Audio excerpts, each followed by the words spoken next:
eu sou o consultor Douglas Oliveira, do setor contábil da CPA, e o assunto de hoje são as irregularidades nas distribuições de lucros.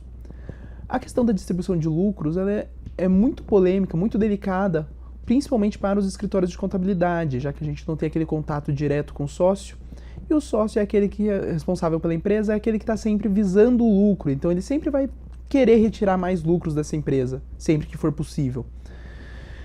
Porém, a gente nota que a Receita Federal, hoje em dia, especialmente com a introdução da EFD-REINF, a gente nota que ela quer acompanhar cada vez mais de perto esse pagamento, essa distribuição de lucros.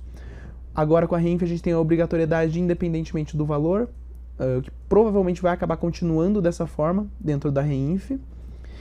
Então a gente acompanha que o fisco vai acabar seguindo esse caminho, até mesmo porque mais para frente pode ser que aconteça o início da tributação deste rendimento. Os lucros a serem distribuídos aos sócios deverão seguir a apuração realizada contabilmente, sendo que a distribuição de lucros fictícios vai acarretar na responsabilidade solidária dos administradores que a realizarem e dos sócios que os receberem, conhecendo ou devendo conhecer-lhes a ilegitimidade. Então, nesse caso, vai acabar entrando tanto o sócio que receber, tanto o administrador, quanto até mesmo o contador responsável pela distribuição de lucros. Nesse ponto, vale ressaltar que a gente tem algumas formas de apuração de lucros diferentes, seja pela estimativa do lucro presumido, seja pela contabilidade em si. Outra figura importante que a gente tem que mencionar sempre que vai falar nas irregularidades na distribuição de lucros é a antecipação dessa distribuição. Primeiro porque ela possui alguns requisitos especiais para que possa existir. O primeiro deles é a previsão contratual expressa no contrato social da empresa. Ou seja, o contrato social, via de regra, acaba trazendo a distribuição de lucros anualmente, após o término do período.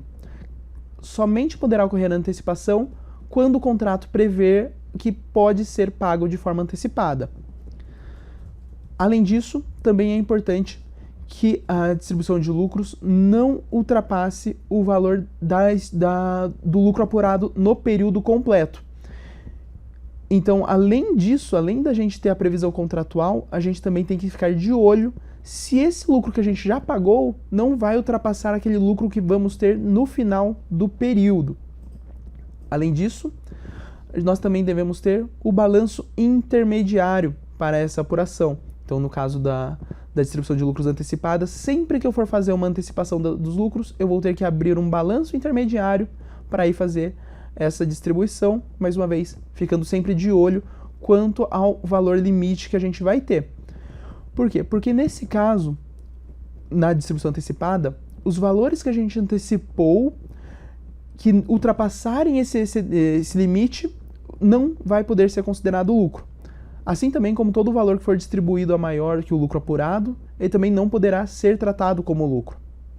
Nesse caso, ele deverá ser reconhecido como prolabore, ou até mesmo como mútuo, ou mesmo como um pagamento ao sócio não identificado, que é aquela hipótese do imposto de renda com alíquota de 35%.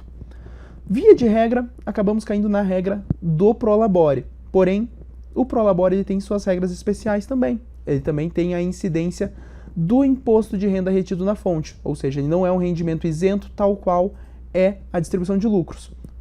Nesse caso, o prolabore ele vai ter a incidência da retenção na fonte, conforme o artigo 22, inciso 13 da Instrução Normativa 1500 de 2014.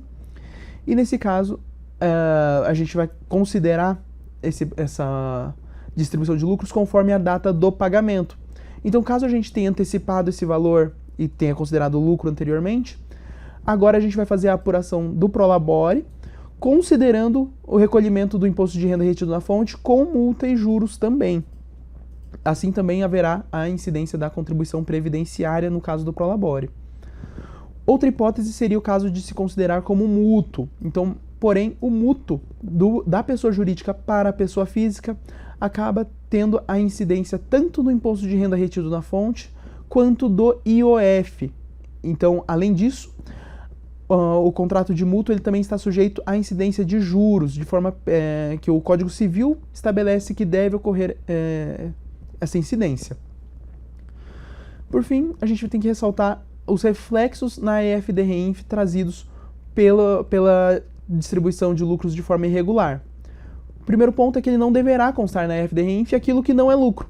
Portanto, tudo aquilo que foi declarado de forma, seja mensal, seja conforme o prazo trimestral, deverá ser retirado da FDRINF e ser adequado à declaração a que deve constar. No caso, por exemplo, o Prolabore, ele deverá constar no E-Social, já que é um pagamento, um rendimento decorrente do trabalho. Certo? Por hoje é só. Muito obrigado e até a próxima.